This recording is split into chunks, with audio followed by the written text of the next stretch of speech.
तथापि मु किछि माँ का विषय आवृत्ति करुच्ची किछि भी कहबाक भी चाहूँगी ए थिला सारा घंच जंगल थिला एला नागबस्ता ग्राम बिलका 2-3टा घर थिला बण जंगल भी थिला आमर एठी निज जागा भी नथिला आम ए घर ठारू अन्यत्र दूरिया बहुत जगह रोची ए जगह पर बहुत घंच जंगल भी थिला मते छोट हेइथिली हेतु पाइला दिन ठारू छोट बेलार मु एठी बुला बुली करले खेले बण जंगल भी बहुत थिला जेते बण जंगल को मु खेलिबा को बुलिबा को जाए से जंगल रे गोटे जबर बड़ हुंका थिला हुंकारे सेठी नाग सदृश एटा नागबस्त गाँ किंतु नाग बहुत रुहती नाग बण ए जगह ए जगह खेलिबा को जाए बुलिबा को जाए से खेलिया बुलिया गला बेलरे मो गोड़े साप छंदी जाइथिला जिते साप छंदी हो गला मु से हुंका उपरे पड़ जाइथिली हुंका उपरे पड़गला फरे सेठी देवींकर मूर्ति थिला माटी तले देखंतु भूपति तो थिले माने सब थिले माटी तले थिले से माने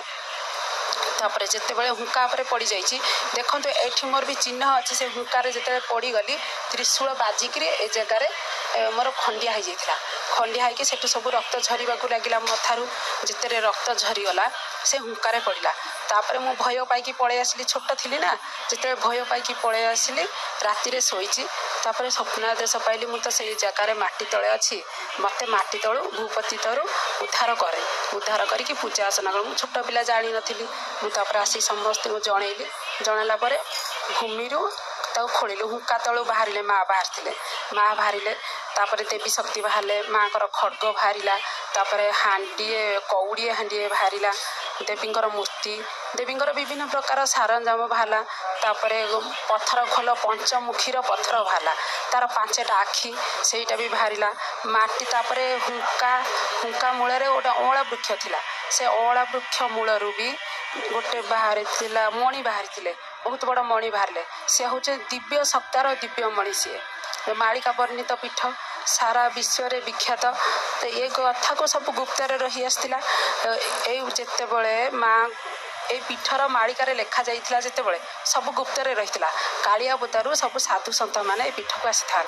तब जिते आसी से सब कहती जे एठी तो साधु जन्म हेबे तापर बहुत लीला खेला अच्छी मालिका वर्णित पीठ भी यहाँ बहुत गुप्तर आम पूर्वपुरुष सब जानी तो प्रकट कर दि जाइनथिला जिते हेतु पाइला दिन ठारू जिते जंगल को आसुली पड़ी तापर माँ बाहर से बहुत अनेक कथा सृष्टि है तापर माँ बाहला पूजा पाइले छुआटी बेलू पूजा पाई आसिले ये जंगल थिला बेहरा मानकर संप्रदायर जगह थिला ए बेहरा मानकर संप्रदाय जगारू कला गाई धला गाई सब प्रकार गाई रोते चरुले ए थिला नदी कुशभद्रा आ धनुआर शाखा नदी थिला शाखा नदी ए साइड्र सब नदी कूल पीठटा गढ़ी उठी कालक्रमे तो नदी पोती हो गला सब जनबसती दिन को दिन बढ़ी चलला तापर नदी भी पोती हो सारा ये जो पूर्व कथा कहूँ ये जो नदी थी नदी कूल बेहरा मान संप्रदायर जगह थिला गाई गोरु मैंने सब चरवा जाऊे आम ग्रामर से शीर्ष में रही पातालफुटा महादेव से पातालफुटा महादेव एठू गोटे काली गाई जाए बौला गाई बोले काली गाई गोटे जीव से चरी बुलिकी सब आसे से गाई कहे जिते चरी बुलिकी क्षीर दिए ना तापर जिते से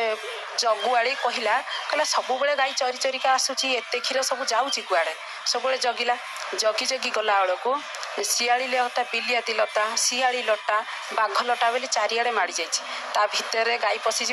क्षीर दिए छंदीला सब नाग नागुणी 2टा छंदी छांदी हो जाती ताठू सबतक क्षीर खाई दिखती यही पीठरू से काली गाईटी जाए क्षीर देवाई पुणी फेरी आसे जगह को ये रुहे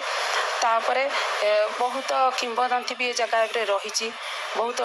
किंवदंती रहा अनुजाई तो प्रमाण पाँच सारा विश्वर लोक ए पीठ को सब कोण अनुकोण लोक मैंने भी धाई आस सबू जिला सबू देशरू हजार हजार भक्त भी धाई आसी बहुत किंवदंती जगार रही बहुत बड़ बड़ रोगी भी आसुंच पारालिसिस रोगी आसुंच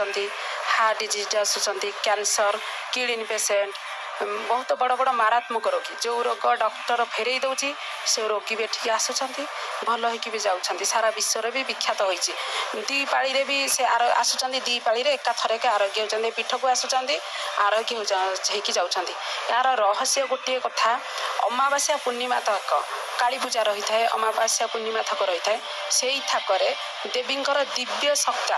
ଯେଉଁ ମଣି ବିଗ୍ରହ ଦେବୀ ଦେଖନ୍ତୁ, ମଣି ବିଗ୍ରହ ରହିଛନ୍ତି, ଏଇ ଦେବୀ ସେ ସମୟରେ ସେ ଆଲୋକିତ ହେବାକୁ ଲାଗି